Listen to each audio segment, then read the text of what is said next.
welcome everybody. Kia ora tātou. I'm Vincent Heeringa and welcome to this fourth episode of our series Aotearoa Ngāhere, produced by Pure Advantage and Tāne's Tree Trust. The webisodes are being hosted by our friends at the Edmund Hillary Fellowship. In today's webinar, we'll be looking at the non-timber advantages of native forests with three panel experts: Dr. Jacqui Aimers, a forestry scientist, ecologist and research analyst; Erana Walker, a PhD student from the University of Waikato, who is looking at the applications of kaitiakitanga in an urban setting. And our third speaker, we really hope is going to be here soon. He is having some internet issues, is Hal Davies, who leads Auckland Council's Urban Ngāhere program. And please remember that we're really happy to take your questions. Use the Q&A box on Zoom and also check that chat window, as we'll be adding more information and links there as we're talking. We have Belle over here. We have Simon, I think, calling in from Dunedin, maybe even Invercargill, who's managing the chat.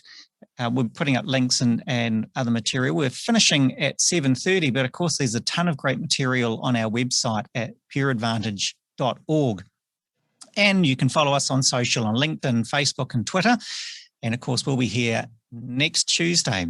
So let's just have a quick look at the poll. Who have we got who was turned up? Kind of similar to last week. About 40% of you are foresters and farmers. A small number this time from science and academia. So we're going to be keeping it nice and simple, you academic types, Jacky and Erana. And then a nice mix of other. Always curious about who is in the other. And it looks like a good number of people have been reading the material on the website, so the advertisements are working. Thank you for doing that, and I hope you found them really interesting.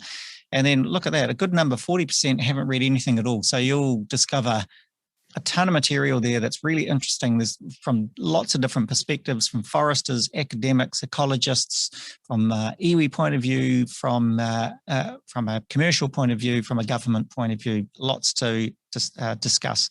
And then a nice mix too of it looks like quite a few of you know about this idea of continuous cover forestry, which is, I suppose, ultimately, you know, the big idea that we're hoping to bring to New Zealand. Has been practiced in many other countries, particularly in Europe, but we think could well apply here for our native forests.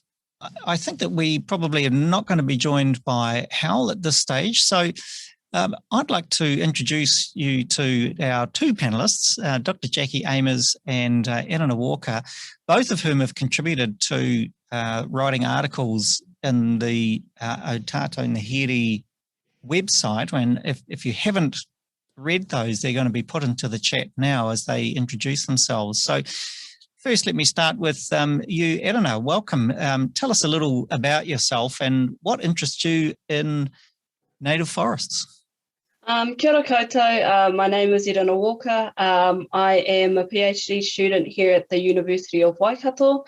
I grew up in Whangarei on the outskirts in a place called Ōtaika Valley, and that's probably one of the key reasons for why I care for native forests. So we have a small forest behind our homestead in Ōtaika, and so for me, I really want to provide my whānau, my nieces, nephews and future generations the same opportunities that I had in engaging with native forests.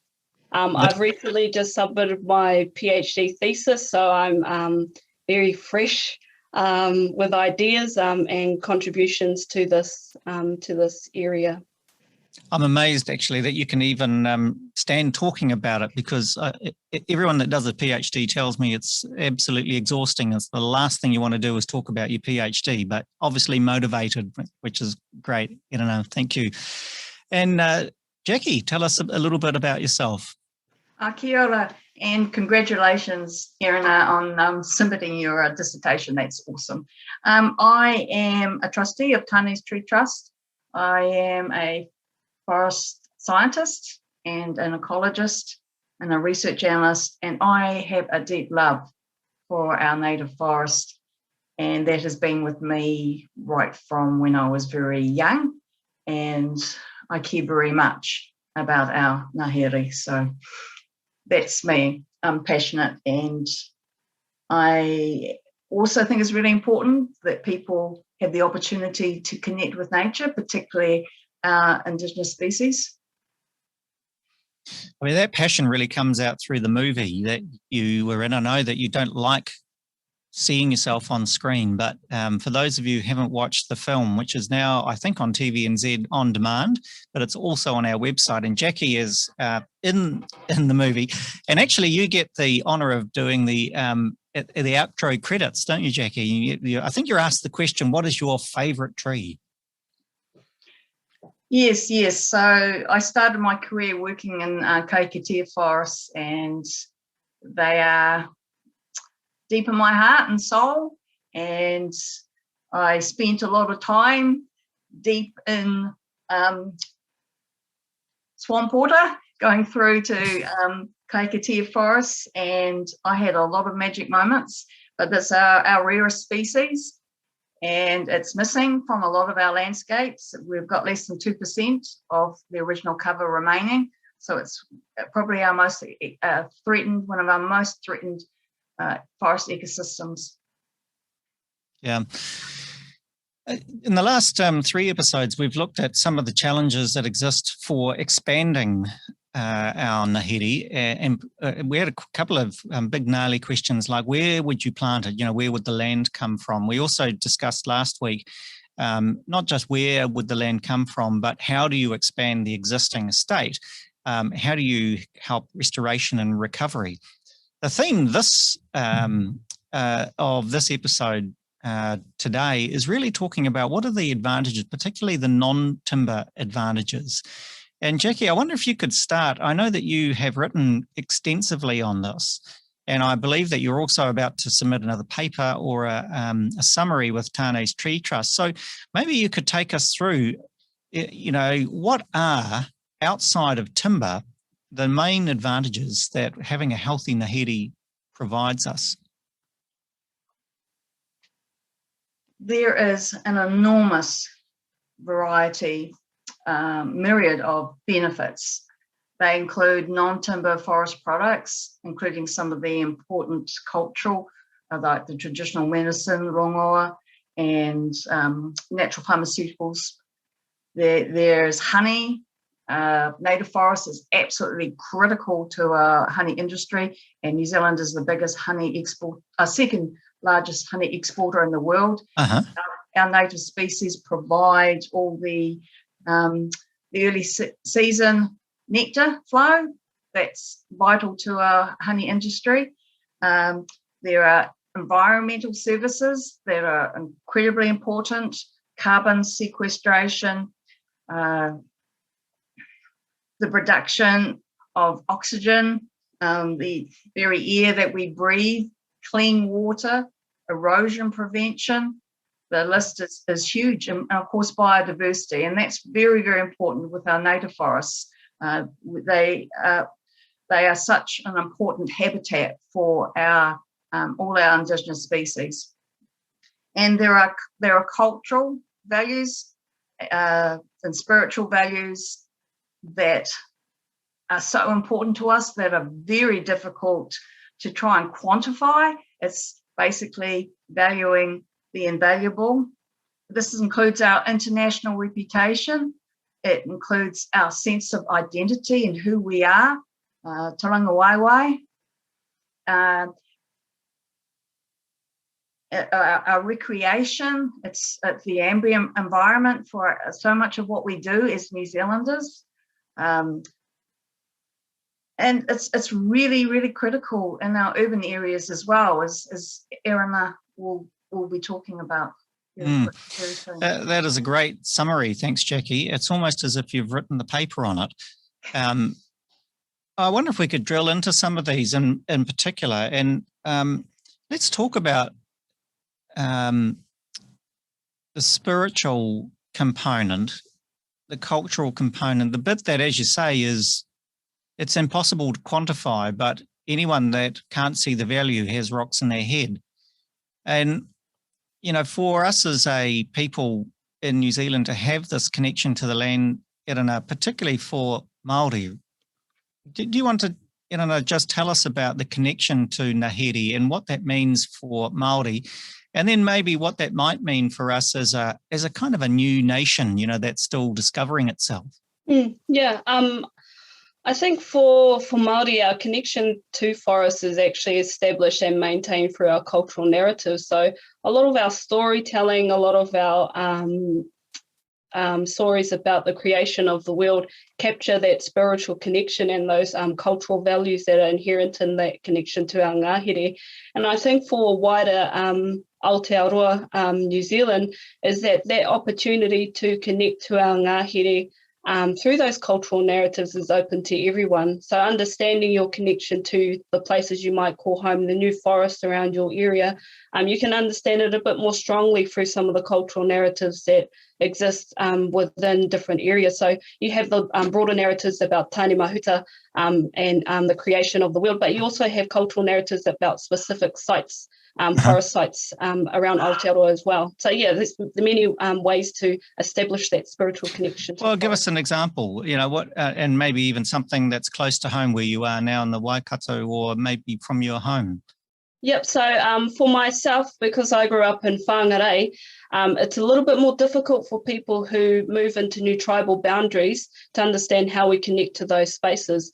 And so for me, using how I would engage in ngāhere back home, so being respectful of the place, learning about different ancestors that existed in my home spaces of whāngarei, taking that same process and applying it in Hamilton has allowed me to understand stories around te kingitanga, the raupatu, and those kinds of stories that help me to recognise the importance of these sites and these resources and these forest areas to hapu and community. So it's just really about learning about the spaces that we live in and the narratives and the stories of those areas. One of the things that's happening at the moment is a new appreciation of the I suppose the connection to nature that we can learn from Indigenous cultures. When you do your work, particularly looking in an urban setting, what are beyond Māori that, what kind of experiences or insights might apply to the wider population? And I'm thinking particularly, say, in an urban setting. Yeah, I think for urban spaces, so there are different values and concepts that Indigenous communities utilise throughout the world. And I think drawing on those different processes that they use to connect to nature in urban spaces can be valuable for even non-Indigenous people. And I think that experience of being transient, moving in and out of urban spaces, can provide a new process for connecting to urban nature, but also to forest areas as well. It's kind of visceral, isn't it, the experience of walking through a forest? But can you, in your PhD, what have you learned about the connection that nature has, I don't know, physiologically or emotionally on people? Yeah, so within my thesis, a lot of my participants talked about the different ways that they connected. So it wasn't just about that physical work that they would go out and collect or harvest or forage different resources, but it was also about undertaking other cultural practices such as karakia, karanga, waiata, that captured that relationship. So I think in terms of connecting to nature in urban spaces, it takes different mechanisms to encourage that connection and to maintain that connection, especially within those modernised spaces. Did you find that the same effect was able to be generated by just having, it kind of sounds ridiculous, a relationship with a tree as opposed to a forest? I guess the question is, how important is it that in urban areas we develop clusters of trees, pockets of sort of mini forests? Yeah, I think if you look at it, one tree is just one whanaunga, so that's just one relative. And from a very Māori perspective, you need the support of the community. So I think creating these forest areas allows that form of connection to really grow and flourish. You can create a connection to one one relative, one whanaunga, but it's more beneficial to create that stronger holistic connection, and that's where trees and forests and urban spaces provide their value and benefit. We're going to welcome Hal Davies. Welcome, Hal. I'm glad you're back and you could join us. Hal leads the Urban Ngāhere program for Auckland City. And so you've got some insight into the way people engage with Ngāhere in a urban setting. But one question before we sort of explore that, Hal, we'd love to know how you got those big pahutakawa right down into Queen Street, or the bottom of Queen Street. Well, they were planted as seedlings some 40 years ago. And so we've just basically, I guess, acted as a kaitiaki and cared for them in that process. And rather than see them succumb to the chainsaw with the most recent developments in Quay Street, pushed pretty hard to have them dug up and moved. So yeah, quite a challenging and certainly very nerve-wracking exercise on times, all done in the dead of night. I was down there last night until 3 a.m. We've just finished planting the last two that have come back into Quay Street. So yeah, it's not the first time we've done something like that, but certainly one of the more memorable transplanting experiences I've been involved with in my career. Tell us about how big the root area needs to be. I'm not quite sure how to describe it, but you know, what physically needs to happen to that tree for it to survive? Pretty major, to be honest, Vincent. In terms of, there is an actual formula, and I don't want to share industry secrets around that because there are people that make a living out of that. In terms of, we want more people to transport their healthy trees. Yeah. I mean, I'm not. Yeah, I don't really want to share somebody else's hard work in that space. But it's really around the caliper of the trunk in relation to the size of the tree. So there is a formula that's applied.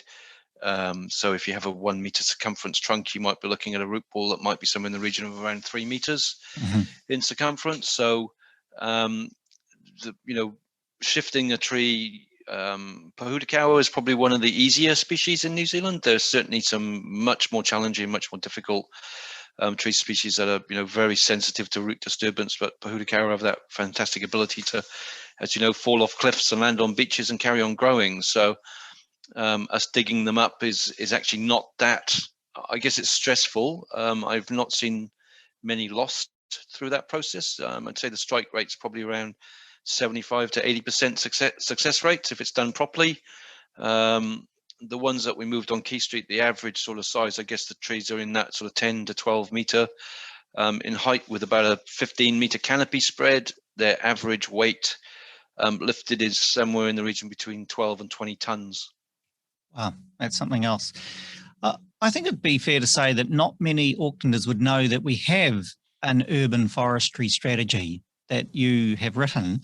Do many people, are they surprised when they meet you? And how hard has it been for you to argue for a forestry strategy for the city?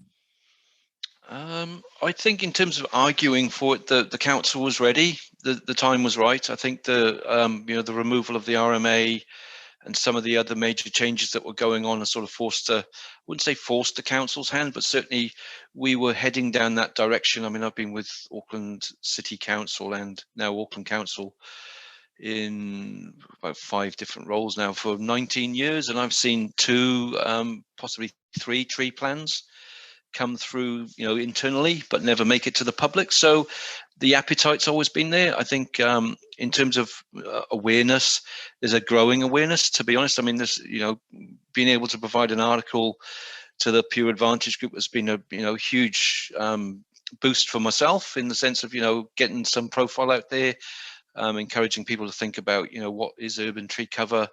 I've spoken at a number of conferences over the last few years, both with the Arboricultural Association about the work that I've been doing and at Green Pavlova as well, which is a Parks and Recreation Open Space Conference. So I think the awareness is certainly growing. I've had a lot of interest from other cities now around New Zealand. Christchurch is busily in the process of writing one. I know Wellington is in the same boat. Tauranga is heading down that same track. So I think it's I suppose Auckland was we were the leader of the pack in some senses, but it's something I would think that most big urban centres in New Zealand really do need some kind of strategy to kind of give people a bit of a direction. My sense is, oh, sorry, me carry on. No, that's fine. Well, we're very, very good at planting and walking away is quite a common thing that you probably experience in the horticultural world. But I guess it's for me, what we're trying to encourage people to think about is that trees take time. There's investment required for it to be successful. We need to put some energy into it. And the more energy we put in, the better the benefits that we get out of it. So it's a really positive equation if you look at it in that sense, because trees don't generally bring harm to us. If you want to look at it that way, most of the things they do for us improve our environment, provide habitat, improve our livability, our connectivity to nature. So there's a whole range of things that trees do. And I think, for me, the strategy is just highlighting those. What is the state of our forest in Auckland? The sense is that it has been in decline, particularly since 2012, when there was a change to the RMA that allowed people to cut down large trees. I was pleased to see in the report that more than 1 million trees have been planted since 2017. So in your assessment, in your audit, were you able to get a sense of just how much canopy cover there is in Auckland? Yeah, I guess to sort of clarify, that our work at the moment is looking at urban tree cover within what's called the metropolitan urban limits of Auckland. Auckland's broken up it's a very big geographical area, as I'm sure you're aware. We stretch, all the way from Wellsford to Bombay. That encompasses 21 local boards now. And so of the 21 local boards, 16 of them fall within what we call the metropolitan urban limits. And the tree canopy cover within that area, there is, I guess, what we call that sort of churn that goes on where trees are cut down and trees are growing. The metrics that we're measuring is basically picking up any tree that's over 3 meters in height using LiDAR. And I guess in terms of the general trajectory, what we're observing is that we are growing our urban forests. So in terms of the extent of canopy cover is growing certainly more this way, but it's decreasing this way. So what we're finding is that we're losing much more of the larger height category trees. So in most cases now, of the 16 local boards that we've looked at, most of them have got less than 1% of their tree canopy cover is made up by trees over 30 meters in height. And so was it you that talked about shrub herbs? That's right. So I've coined a little bit of a term going forward. Shrubberbia is what we're creating by cutting down all of our large trees. And in a lot of cases, the amount of space that we're left with intensification doesn't enable us to plant large growing trees. So there's certainly some really great examples of where we've intensified development on a site. Landscape architects run amok. No offense to the industry, they do a fantastic job, but on times I think they forget that trees actually do grow when they planted.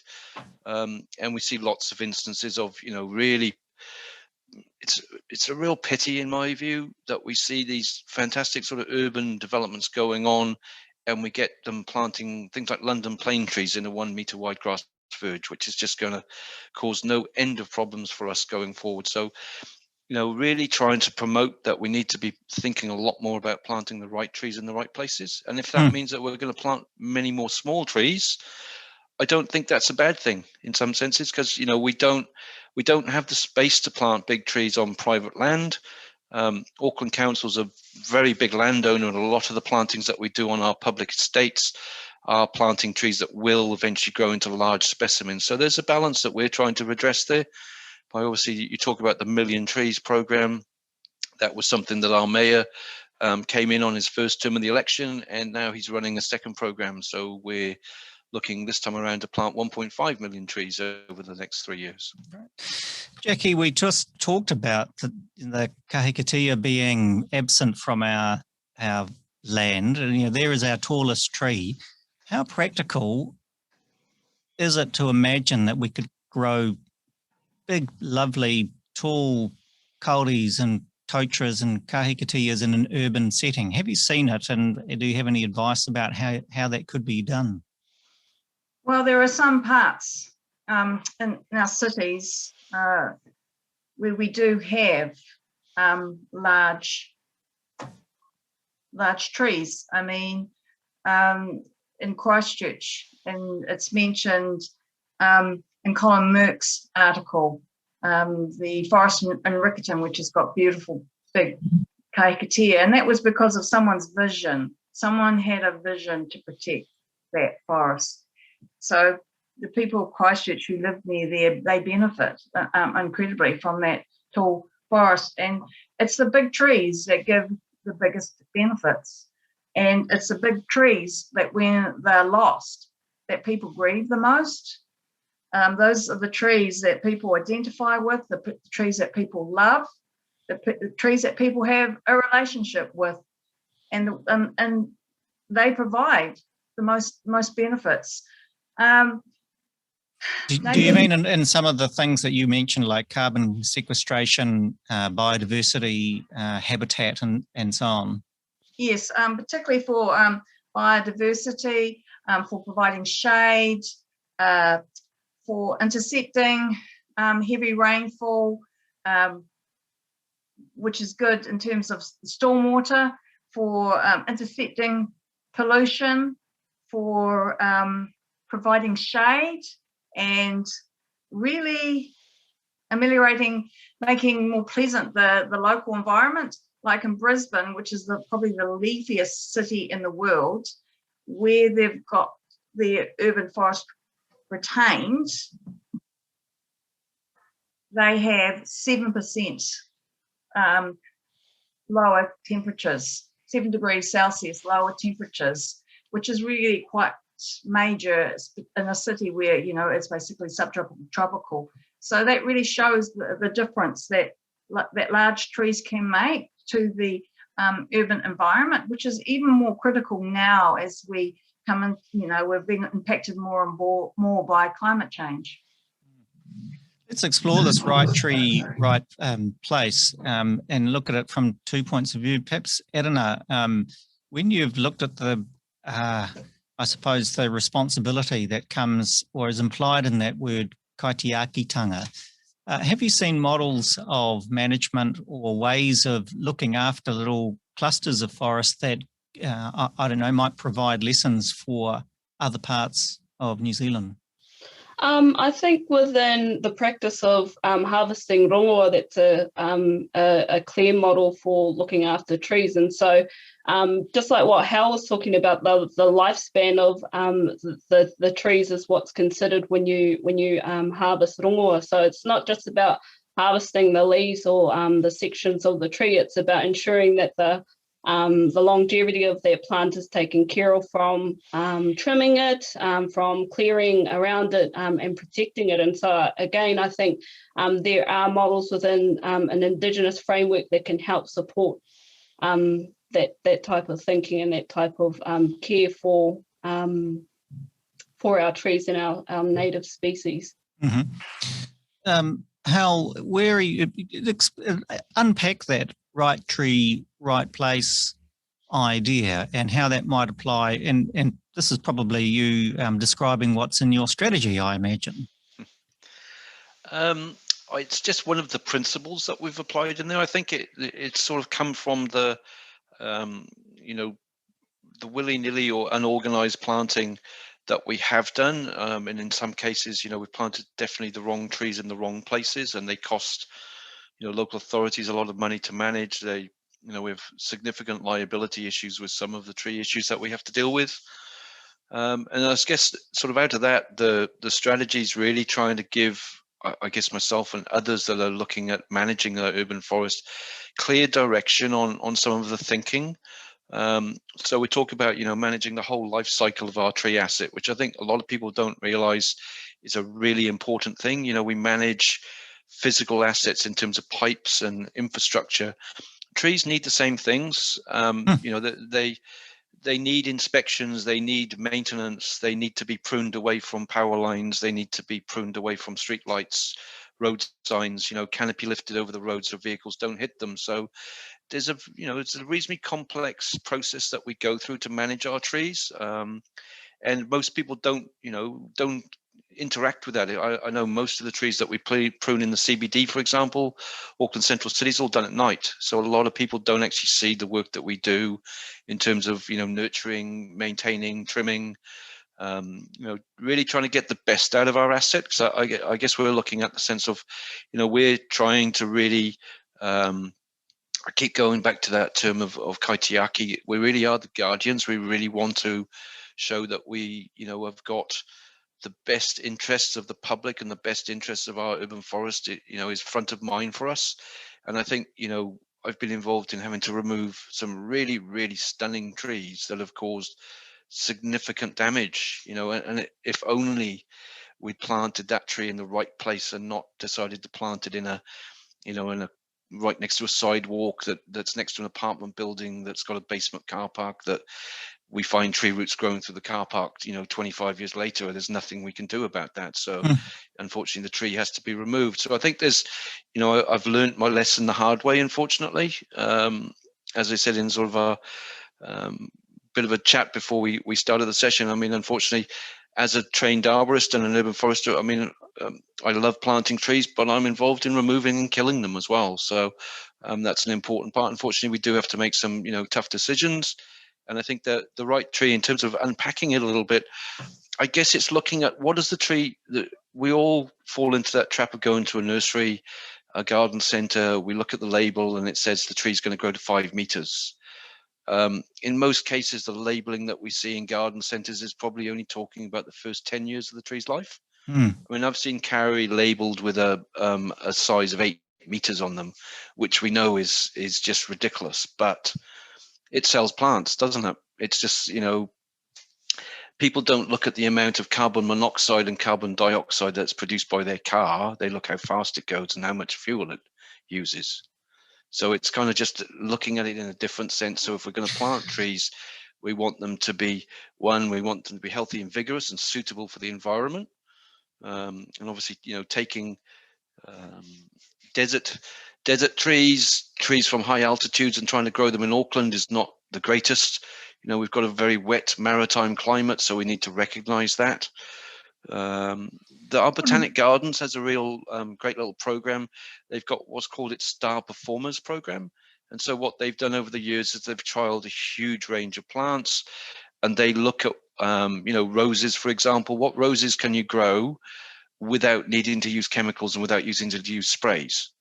What fruit trees can you grow that, produce high quality fruit and are less susceptible to, fire blight and those sorts of things. So it's really about having a really good look about what is the tree, how big does it grow? Where are you going to plant it? And a lot of people fall into the trap of, you see a huge tree with a massive, amazing canopy above the ground. That same architecture exists below the ground in terms of the tree's root system and root structure. What commitment is there out there for planting natives as opposed to exotics? And maybe look at it, if you answer the question, say, from an urban authority point of view, is Auckland Council, and maybe Jacky, you could, or Erana as well, are councils committed to planting and nurturing natives over and above exotics? Would you like me to start? I'd say from an Auckland Council perspective, yes, most definitely. When we've had our engagement with and development of the Urban Ngāhere strategy with Mana Whenua, that was one of the key principles that we talked about, is our preference for native is the terms that we use. So when we look at our tree selection, our first preference should always be looking at a native species. But obviously in certain situations, there is that right tree, right place. And solar access for people, winter sunlight, those sorts of things do become an issue that we do look at. Jacky, are you noticing a commitment to native trees? Yes, I think there's been a cultural renaissance here in New Zealand. Maori culture. Restore the biodiversity, and then in more urban areas, our selection is a little bit wider. I guess we do look at, where exotic trees, for example, may be more suitable where they do lose their leaves and where we can provide solar access for people. So again, it's going back to those, how does a tree grow? What does it look like? What are the key benefits and what are the key sort of attributes that it has? Jacky. Yeah, I think New Zealanders are growing more and more of their own identity, and that includes what they plant and what they value. And that's something that I really noticed after spending 5 years overseas and coming back in 1993. And I've seen that increase. And we've got so many people, and I'm going to do a big shout out to those people who are involved in restoration programs and land care groups, urban restoration groups. They're doing incredible jobs, and they're absolutely inspiring. And it does something for the soul. It does something for communities. I've seen it personally. I have a twin brother who's autistic, and he's been involved for the last 13 years in a natural restoration projects in Dunedin through the Shetland Street Nursery Restoration Program, which is based on the Maori. And I have seen so many people pulled together and working together, and the joy that they have, and they've done spectacular things in restoring what had been swampy land that should never have been had the trees removed, and now they're taking houses off, and a field that it got too boggy because basically it needed that forest and that wetland there, and it was taken away, and the hydrological services were disrupted. So now they've restored quite a major part of the Kaikorai up estuary. But that's just one example. There are so many around New Zealand, and yes, I think as a people we are embracing more and more the things that are special to who we are as New Zealanders, and that includes our native trees and also everything that comes along with that. Of course, our native birds and other species. I've got an adopted nephew who's massively into wetters and stick insects, and very excited. Yeah, and he is finding them, of course, in urban areas in Wellington. And I think that the younger generation are even more, I think, inspired, and partly this is through the education system, to connect with nature and our own heritage, our own natural heritage. That's interesting. Erana, I wonder if there is a link between discovering New Zealand native forest and also rediscovering our Indigenous culture. Yeah, I think I support what Jacky just shared about the growing interest in Māori culture. In my research on kaitiakitanga and urban spaces, there were many non-Māori who knew what kaitiakitanga was, who were trying to actively practice it, and were really interested in the cultural values and the cultural concepts within Te Ao Māori. And so I think that has a part to play in how we value native forests and native species. And another point in my research was that there were a lot of our participants were going out and collecting those native species and were engaging with them. So I think, really supporting what Jacky's shared previously is that people are starting to value our native species, but also the cultural knowledge that comes with those native species as well. And I think that can contribute immensely to people's connections to nature in general, but also to those forests and different areas. I want to change the topic a little bit. In your article, Erana, you talk about access, and it raises an interesting question of privilege. You quote a number of people in Melbourne. 340,000 people had limited or no access to parklands within a 5-kilometre radius of their time during lockdown. I'm sure that statistic must repeat itself in New Zealand cities. I think even just looking at the Auckland urban ngāhere strategy, the canopy cover differs from within the different areas in Auckland. So for the low income areas or towards South Auckland, they have limited tree canopy cover. So that's just a real clear example of some of the inequities that exist with access to urban forest and to urban nature more general. In a more general sense, and even in my own research, there were discussions shared from my participants about the limited access that they had to different rongoa species, to different food species, and so they were relying on their own networks to really bring those resources into urban spaces. So there are many challenges to access that are attributed to age, to our abilities to access, to mobility, and so on. So, yeah, it's a can of worms, really. It's very interesting, isn't it? Hal, you would notice this, especially with your sort of overview of the entire city, just how little canopy cover there is in South Auckland. You don't even need to go and, pay for expensive LiDAR. You just need to drive around the suburbs around Aotearoa, Apatoi, Manariwa, Mangere. You'll see that, we have street after street after street of vacant grass verges, very little planting, even on private properties. And I think that's, down to that socioeconomics as well.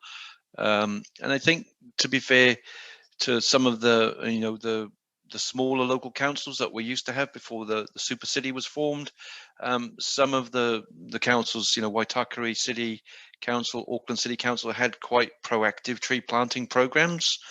A lot of street tree planting went on through the 80s and the 90s. And unfortunately, those areas of South Auckland have lagged way behind.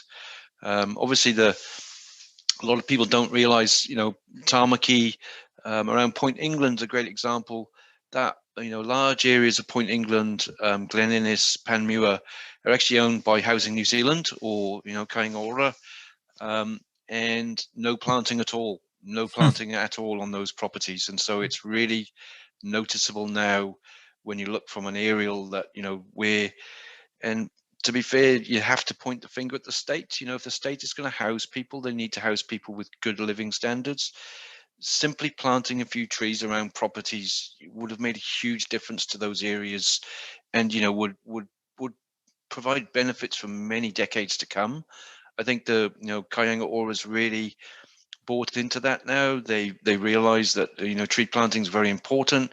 They need to create sustainable and livable communities, and providing that connection to nature helps that. So the wheels are turning slowly in the right direction. I think some of these bigger development entities are now starting to look at planting, but there's a lot to do, to be honest. If you look at Kaipariki, that's got 30% canopy cover, and you look at Aotearoa, that's got 8%. That's a huge difference. You're talking about hundreds of thousands of trees that we need to plant to even get close to bringing that canopy cover up. So, it's a really interesting, isn't it? But I think we need to encourage people to think positively. The more that they can do, the more that we plant, the more that we can get schools involved with, understanding the value of our native trees and our the more that we're going to see positive outcomes. The Mayor's Million Trees, a lot of the planting that we did through that program was through volunteers. Yeah. We've had some great questions come in. I've got one here from Adam Forbes, Dr. Adam Forbes, who was on our show last week, and he's just asking Jacqui in particular, is there scope for people to think broader than just Manuka and Kanuka regarding honey? Hang on, I pressed the wrong button. The question's disappeared, but I think possibly because Jacqui's answered it. But tell us now, Jacqui, what is the answer to that question? Yes, I just wish I could dish away to my cupboards and pull out some really unique honey that's been produced in Uruweras. We'll take your word for it, Jacqui. They're there. Yeah. Yeah, so there are some very unique honeys that are produced in New Zealand, and it would be really good for them to have a higher profile. this is an industry that is got so many benefits. It's, you're using intact forest for as doing a sustainable industry, and honey is good for you, and it's good. So there's many of our species that are good for honey, and there's a real opportunity to profile some of the boutique industries and the unique honeys that our country has, and raise the profile of them. I mean, we've got Manuka honey, of course, and that's raised the profile of honey in New Zealand, but we've got more than Manuka honey. Indeed. I had a Karaka vodka the other day, and I can attest to that was excellent. The bits I can remember. Another question here from Robin Simcock, saying, yes, there have been 1 million seedlings planted in public land in Auckland, but do we have any data? This is probably for you, Hal. Do we have any data on how many have successfully established to the age of 3 or 5? An observation is that many of the seedlings planted on public land have not yet established. Their trunks have been damaged by mowers and weed eaters, by cars, trailers, big bins, and in many cases, no money was spent to ensure that their soil was decompacted. Great question. Thank you, Robin. Great to hear your passion out there. Robin and I share horror stories around some of the damage that we see by mowers and weed eaters, etc., on suburban street trees. It's quite distressing on times. In some cases, and I guess I'm just looking generally here, a lot of the planting that we did through the Mayor's Million Trees program was in regional parks and was in local parks where those sorts of issues aren't so challenging. So we're looking, a lot of the planting was revegetation, small seedlings, 1 and 2 litre grades. The areas are then, maintained in a slightly different way. They're generally not mown, whereas the issues that Robin is talking about is more the, I guess, community-based plantings where we have individual standalone trees planted in our reserves.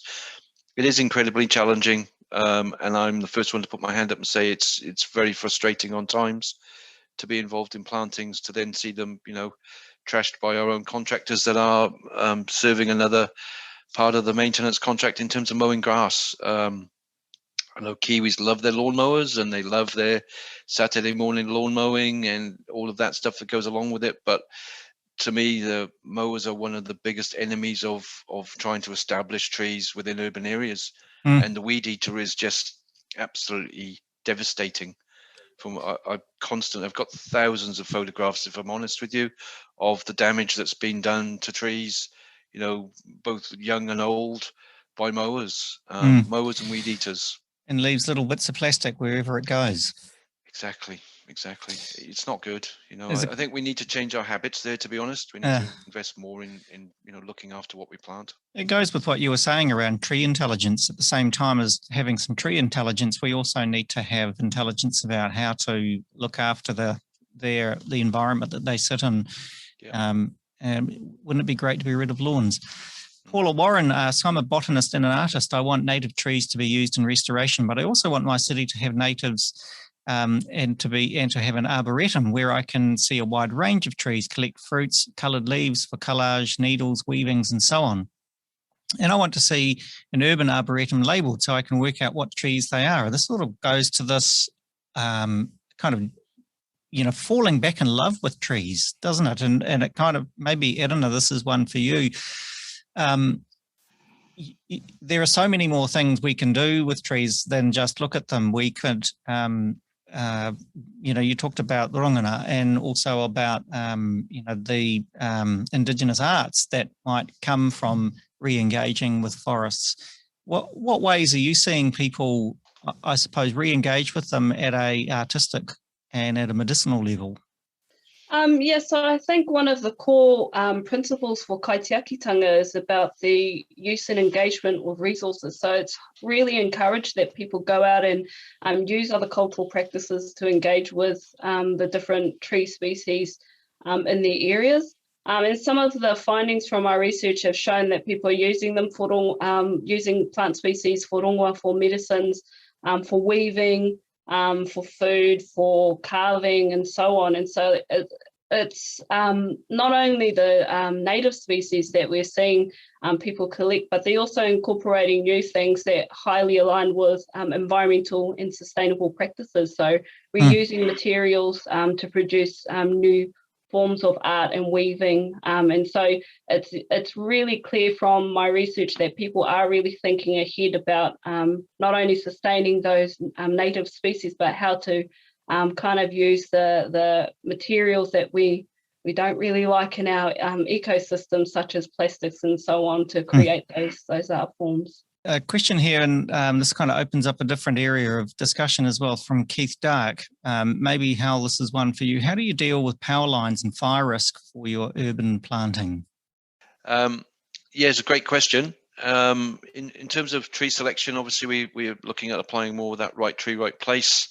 We're a lot more fortunate now in terms of a lot of the development that we deal with in, more suburbia. The power lines are actually put underground, so a lot of supplies are now in the footpaths or in the grass verges. We've got a code of practice that now encourages utilities to be put in their own separated berm, well away from where we would use it as a tree planting. So, encouraging those sorts of principles, looking forward in terms of how do we manage what we currently have. We may look to grow smaller, plant smaller growing species underneath power lines. We do what's called channel pruning. So we prune the middles out of trees to try and provide clearances. It's very challenging. Fire risk is not generally a huge issue that we have to deal with in Auckland. Our temperate maritime climate doesn't normally present too many issues around fire. We do have the odd instances of trees catching fire around power lines in the Waitakaris, which is obviously one of our biggest challenges. One of Vector's biggest challenges is managing the power lines where they run through the much more native forest and bush areas, which are a lot harder to get to. So generally speaking, though, it's a challenging one that we try and encourage the power authorities to look at what other options are there. There's things called ABC now, which is an aerial bundled cable, which rather than your 3 cables running individually, they're now in one cable, which reduces the amount of trimming that we need to do for trees. And yeah, we've got a pretty good working relationship with Vector and counties. Manukau, I mean, they're like, their main priority is to provide power to citizens, and as we all know, when the power goes out, people aren't happy. And if trees are responsible, trees get a little bit of a bad name, and so there's a definite sort of tension between tree owners and power line owners. Has been for many decades.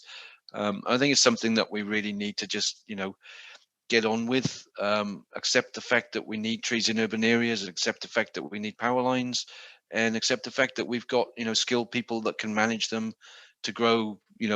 I guess not hand in hand, because they can't touch each other, but at least grow collaboratively. So, from my side of things, fire risk is really very, very low. I've only come across a couple of instances of trees being on fire with power lines, but as I say, mostly in rural areas. Jackie, one of the topics you mentioned is the resistance that native forests can offer to fire, if not resistance, at least lower risk. And again, one of these kind of non-timber benefits that as the world heats up, that good stands of native forests can offer us as a country. Kia ora. I'm glad you mentioned that, Vincent. So native forest, if it's intact and healthy, is indeed quite fire resistant. I mean, I think we've all stepped into healthy native forests and felt the coolness and the microclimate there. Some of our native species are quite flammable, particularly Manuka and Kanuka, but the complex native forest that we all love, that is largely fire resistant. But if you Google, there is the Rural Fire Service has got guidelines about what flammable species you can use and what species you shouldn't use. But yes, you can create green fire belts. And this is something that's been done overseas a lot, particularly China. They've put in huge investment into creating green fire belts because they want to future-proof their agricultural land, their forests, their rural populations, and try to prevent the spread of fire. So green fire belts, yes, and using native species, you've got the benefit also of creating ecological corridors, all the benefits for biodiversity, for all cultural services, pollination services, etc. So it makes a lot of sense, and it's something that we need to be thinking about more, and particularly planting around our urban areas, which can be vulnerable to fire. So that, and different parts of our landscape, and protecting resources, horticultural areas, plantation forests. Yeah, green fire belts have a lot going for them. Keith Dark has made a comment that Himalayan spruce in Australia, in the Australian Arboretum, withstood the huge Canberra fires. Yeah, I think though for us, our native species, if we plant and keep intact our native forest, that's our existing native forest, make sure it's healthy, protecting it from pests in particular, then we're creating fire belts and reducing fire risk. But yeah, and also creating plantings of green fire belts makes a lot of sense. I think we should be using our native species because of all the other narrative benefits that come along with them. Yeah. Look, we are out of time. There are so many benefits to talk about, and we haven't exhausted them, I'm sure. So there is a ton more information on the Pure Advantage website that you can go and read. Please do engage. Please do ask questions. This is a dialogue, so we're hoping to overall lift the level of intelligence and debate around our Ngāhere. So next week, I'm going to do a little ad for next week. Next week, we're going to look specifically about the benefits brought to the climate change issue, both from a sequestration point of view, but also from a biodiversity point of view, because of course climate change is itself a subset of a bigger problem around our loss of habitat and biodiversity. So that's next week. It's going to be a very interesting discussion about how we use and benefit from our Ngāhere in a climate change affected world. But for now, let me thank our guests, Erana Walker, Hal Davies and Dr. Jacqui Aimers. Thank you so much for participating in this discussion. Thank you also to all the guests who have joined us and asked questions. Anyway, that's us for tonight. Thank you, Belle. Thank you to the crew, and thank you to our guests. E nohora.